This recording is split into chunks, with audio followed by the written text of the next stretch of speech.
அஸ்ஸலாமு அலைக்கும் வரஹ்மத்துல்லாஹி வபரகாத்துஹு. அன்பார்ந்த நண்பர்களே, பாலஸ்தீன் போர் ஆரம்பிச்சு கிட்டத்தட்ட 533 நாட்கள கடந்து போயிட்டு இருக்கு. இந்த நிலையில நம்ம பாலஸ்தீன் டுடே அப்படின்ற ஒரு சேனல் வச்சிருந்தோம். அந்த சேனல்ல அன்னன்னைக்கு என்னென்ன நடக்குதோ அந்த நியூஸ் எல்லாமே, பாலஸ்தீன்ல என்னென்ன நடக்குதோ அது எல்லாத்தையுமே நம்ம அந்த யூடியூப் சேனல்ல போஸ்ட் பண்ணிக்கிட்டு இருந்தோம். இந்த நிலையில தான் என்ன ஆச்சுன்னா, கம்யூனிட்டி கைட்லைன்ஸ் யூடியூபோட கம்யூனிட்டி கைட்லைன்ஸ் ஸ்ட்ரைக் அடிச்சதுனால நம்ம சேனல் மறுபடியும் ஃபுல்லா பேன் பண்ணிட்டாங்க. ஸோ மறுபடியும் இந்த சேனல் கிரியேட் பண்ணியிருக்கோம். அந்த சேனலுக்கு எப்படி ஆதரவு குடுத்தீங்களோ, அதே மாரி இந்த சேனலுக்கு ஆதரவு குடுங்க. வாங்க வீடியோக்குள்ள போயிடலாம். அன்பார்ந்த நண்பர்களே, பாலஸ்தீன் போர் ஆரம்பிச்சு கிட்டத்தட்ட 533 நாட்கள கடந்து போயிட்டு இருக்கு. இந்த நிலையில மறுபடியும் நெத்தன்யாகு என்ன பண்ணிட்டாருன்னா, போர ஆரம்பிச்சுட்டாரு. யாரோட உதவியாலன்னா, அமெரிக்காவோட உதவியால. ஸோ இப்ப அமெரிக்காவோட ஸ்டாண்ட் என்ன அப்படின்னா, பாலஸ்தீனம், அந்த காசா, வெஸ்ட் பேங்க் அது எல்லாத்தையுமே ஆக்கிரமிச்சு, அத ஒரு சுற்றுலா தலமா மாத்தணும் அப்படின்றது தான் டொனால்ட் ட்ரம்போட ஆசையா இருந்துகிட்டு இருக்கு. இஸ்ரேல் என்ன சொல்றாங்க அப்படின்னா, இது காசாவையும், வெஸ்ட் பேங்க்கையும் அடிச்சுட்டு, நாங்க அத இஸ்ரேலோட உருவாக்குவோம். கிரேட்டர் இஸ்ரேலா ஆக்குவோம். அப்படின்றது தான் இஸ்ரேலோட கனவு. ஸோ இப்படி இருக்கிறப்ப, அவங்களோட நாட்ட இவங்க 2 பேரும் பங்கு போடுறதுக்கு துடிச்சுக்கிட்டு இருக்கிறாங்க. ஸோ இதனால தான் வியம்புக்குனாச்சும் பெஞ்சமின் நெத்தன்யாகு என்ன பண்ணாருன்னா, இந்த ஃபர்ஸ்ட் சீஸ்ஃபயர் அக்ரீமெண்ட்ட உடைச்சு மறுபடியும் யுத்தத்த ஆரம்பிச்சுட்டாரு. இப்படி இருக்கிறப்ப தான் கொஞ்ச நாளா பாலஸ்தீனோட அமைப்புகள், அப்புறம் வந்து அ ஹூதிகள் இவங்க யாரும் களத்துக்கு வராம இருந்தாங்க. ஏன் அப்படின்னா, இதனால மறுபடிக்கும் நம்ம ஏதாவது அட்டாக் பண்ண போய் மறுபடிக்கும் இந்த ஒட்டுமொத்த இதுவும் கொலாப்ஸ் ஆயிடும் அப்படின்ற ரீசன்க்காக தான் எல்லாருமே அமைதியா இருந்தாங்க. ஸோ இந்த நிலைமையில அவங்க எல்லாம் பொறுக்க முடியாம மறுபடிக்கும் பாலஸ்தீனோட ஹமாஸ் அமைப்பு, அப்புறம் வந்து ஹூதிகள், ஹிஸ்புல்லாக்கள் 3 பேருமே இன்னைக்கு களத்துக்கு வந்துட்டாங்க.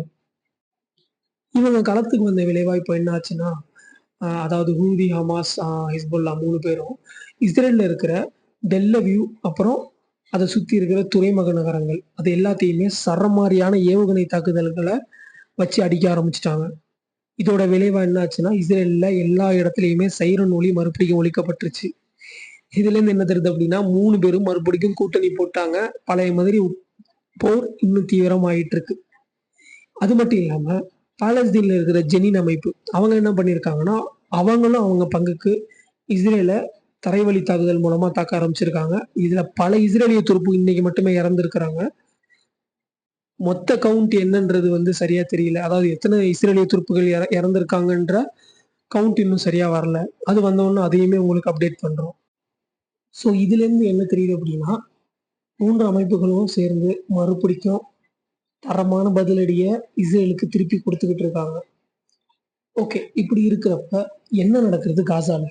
இப்ப காசால என்ன நடந்துகிட்டு இருக்கு? காசால மறுபடியும் இஸ்ரேல் தன்னோட கொலைவெறி தாக்குதல ஆரம்பிச்சிருச்சு.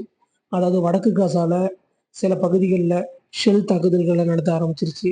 அதாவது அந்த நுசைராத் பகுதிகள், அந்த பகுதிகள்ல ஷெல் தாக்குதல் ஆரம்பிச்சிருச்சு. இது மட்டும் இல்லாம சென்ட்ரல் காசால ஹெலிகாப்டர்ல இருந்து தாக்குதல் நடத்த ஆரம்பிச்சிருக்காங்க. இது மட்டும் இல்லாம வடக்கு காசால எப்போதும் போல பீரங்கி தாக்குதல்கள ஆரம்பிச்சுட்டாங்க.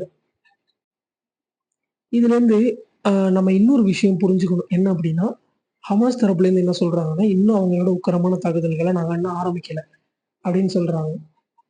அதாவது இஸ்ரேல நோக்கி 17 ஏவுகணை அட்டாக் பண்ணியுமே, அவங்க என்ன சொல்றாங்கன்னா, இன்னும் எங்களோட உக்கிரமான தாக்குதல நாங்க ஆரம்பிக்கல. நாங்களும் தாக்குதல் ஆரம்பிச்சோம் அப்படின்னா, நீங்க தாங்க மாட்டீங்க. ஸோ வந்து போர நீங்க மறுபடியும் ஆரம்பிக்காதீங்க. இந்த சீஸ்ஃபயர் அக்ரீமெண்ட் 2வையும் 3வையும் கரெக்ட்டா முடிச்சுருங்க. அப்படின்ற மாரி பாலஸ்தீனோட அமைப்பு சொல்லிக்கிட்டு இருக்காங்க. இது மட்டும் இல்லாம இன்னைக்கு நடந்த இந்த தாக்குதல்ல பாலஸ்தீனத்தோட உளவியல் தளபதியா இருக்கிற ஒருத்தவர், அதாவது உளவு படையில இருக்கிற தளபதி ஒருத்தவர ஐடிஎஃப் வந்து கொன்னுட்டாங்க அப்படின்னு இஸ்ரேலி டிஃபென்ஸ் ஃபோர்ஸஸ் அவங்க ஒரு சைட் சொல்லிட்டு இருக்கிறாங்க. இது வந்து ஹமாஸ் தரப்புலேருந்து அவங்க உறுதிப்படுத்தல. பாலஸ்தீன் அமைப்பு எந்த அமைப்புமே இவர் இறந்துட்டாருன்ற எந்த ஒரு செய்தியும் உறுதிப்படுத்தல. இஸ்ரேல் மட்டும் தான் கூவிக்கிட்டு இருக்காங்க. இவர கொன்னுட்டோம், அவர கொன்னுட்டோம். இவங்க இஸ்ரேல பத்தி சொல்லவே வேணாம். வாய தொறந்தாலே பொய் தான் பேசுவீங்க. இங்க இத்தன பேர கொன்னுட்டோம், அங்க அத்தன பேர கொன்னுட்டோம், இங்க 30 பேர கொன்னுட்டோம் அப்படின்னு சொல்லுவாங்க. ஆனா அங்க ஆக்சுவலா யார கொன்றுப்பாங்க அப்படின்னா, பாலஸ்தீனத்தோட அப்பாவி பொதுமக்கள தான் கொன்றுப்பாங்க. ஸோ இந்த மாரி இருக்கிறப்ப, மறுபடியும் என்ன இஸ்ரேல் பண்ண ஆரம்பிச்சுட்டாங்கன்னா, காசாவ சுத்தி ஆ எந்த ஒரு உதவி பொருளும் உள்ள போகாத அளவுக்கு மறுபடியும் பிளாக் பண்ணி வச்சுட்டாங்க. இன்னும் 5 நாளைக்கு மட்டும் தான் பாலஸ்தீன் மக்களுக்கு சாப்பாடு இருக்கு அப்படின்னு சொல்லிட்டு, அங்க உள்ள யுஎன் அமைப்புகள் எல்லாமே தெரிவிச்சுட்டாங்க. ஸோ மறுபடியும் இந்த போர் நிறுத்தப்படணும். நிறுத்தப்பட்டா மட்டும் தான் மக்கள் பட்டினியால சாவாம இருப்பாங்க. மறுபடிக்கும் இஸ்ரேல் போரை எடுத்ததே அவங்கள பட்டினி போட்டு மறுபடியும் சாவடிக்கணும். பாம்பு போட்டு அவங்கள மறுபடியும் சாவடிக்கணும் அப்படின்றதுக்காக தான். ஸோ இப்போ உணவு வழியாவும் அவங்களோட அட்டாக்க மறுபடியும் ஆரம்பிச்சுட்டாங்க. அல்லாஹ் தான் பாதுகாக்கணும். ஸோ இந்த மாரி நியூஸ் தான் இப்ப காசாவ சுத்தி நடந்துகிட்டு இருக்கு. இப்படி இருக்கிறப்ப இஸ்ரேல்ல என்ன நடக்குது? அப்படின்னு பார்த்தீங்கன்னா, இஸ்ரேலோட பொதுமக்கள், டெல் அவீவ் தலைநகரம், அப்புறம் அ பெஞ்சமின் நெத்தன்யாகுவோட வீடு எல்லாத்தையும் முற்றுகையிட்டு பயங்கரமான ஆர்ப்பாட்டங்கள நடத்த ஆரம்பிச்சுட்டாங்க. மறுபடியும் எங்களோட பழைய கதிகள கொண்டு வாங்க. போர் நடத்தாதீங்க. மறுபடியும் எலக்ஷன் வைங்க. பெஞ்சமின் நெத்தன்யாகுவ நாங்க விட்டெறியணும்.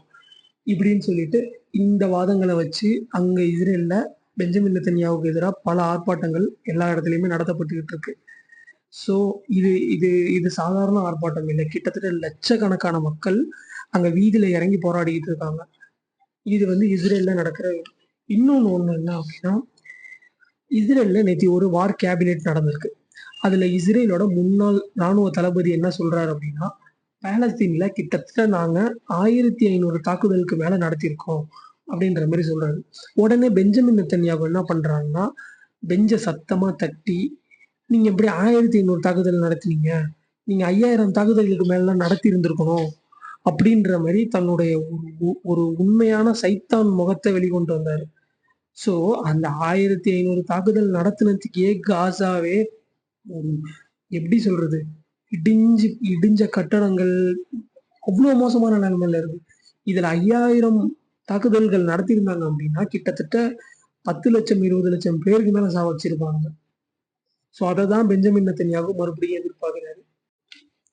ஸோ இப்படி இருக்கிறப்ப தான் ஆ இஸ்ரேல்ல மெட்டுல்லா அப்படின்ற ஒரு இடத்த நோக்கி ஹிஸ்புல்லா நடத்தின அந்த ஏவுகணை தாக்குதல்ல கிட்டத்தட்ட பல வீடுகள் இடிக்கப்பட்டிருக்கு. நெறைய பேர் அந்த மெட்டுல்லான்ற அந்த இடத்துல இருந்து வேற இடத்த காலி பண்ணி ஷிஃப்ட் பண்ணியிருக்காங்க. ஸோ இந்த மாரி நியூஸ் எல்லாமே வந்திருக்கு. இதுக்கு பதிலடி குடுக்குற விளைவா இஸ்ரேல் என்ன பண்ணியிருக்காங்க அப்படின்னா, ஹிஸ்புல்லா மேல மறுபடியும் இன்னைக்கு வந்து சரமாரியான F-35 விமானங்கள் மூலமா அட்டாக் பண்ணியிருக்கிறாங்க. ஸோ இதுலயுமே எத்தன பேர் கொல்லப்பட்டிருக்காங்கன்ற விஷயம் இன்னும் சரியா வரல. ஸோ இந்த மாரி தாக்குதல்கள் தான் இன்னைக்கு மோஸ்ட் ஆஃப் நடந்திருக்கு. ஓகே. இன்னைக்கு வீடியோல கிட்டத்தட்ட நான் எல்லாத்தையும் கவர் பண்ணிட்டேன்னு நினைக்கிறேன். இன்னைக்கு என்ன நடக்குது அப்படின்றத இன்னைக்கு நைட்டுக்குள்ள அடுத்த வீடியோல நான் உங்களுக்கு சொல்றேன். ஓகேவா? அந்த பாலஸ்தீன் மக்களுக்காக மறுபடியும் நீங்க எல்லாம் துவா செய்யுங்க. ரமலான் நம்மள விட்டு போயிட்டு இருக்கு. இந்த நேரத்துல பாலஸ்தீன் மக்களுக்காக துவா செய்யுங்க. அவங்களோட போர் மறுபடியும் நிறுத்தப்படணும். அவங்களோட நாடு சுதந்திர நாடா அமையணும். ஸோ இதெல்லாம் நடக்கிறதுக்கு அல்லாஹ் மட்டும் தான் போதுமானவன். அல்லாஹ்வுக்கு நீங்க துவா செய்யுங்க. இன்ஷா அல்லாஹ் கண்டிப்பா ஒரு நாள் சுதந்திர பாலஸ்தீன் அமைந்தே தீரும். இன்ஷா அல்லாஹ் எல்லாம் துவா செய்யுங்க. மறுபடியும் மீண்டும் ஒரு வீடியோல சந்திப்போம். பாய் பாய்.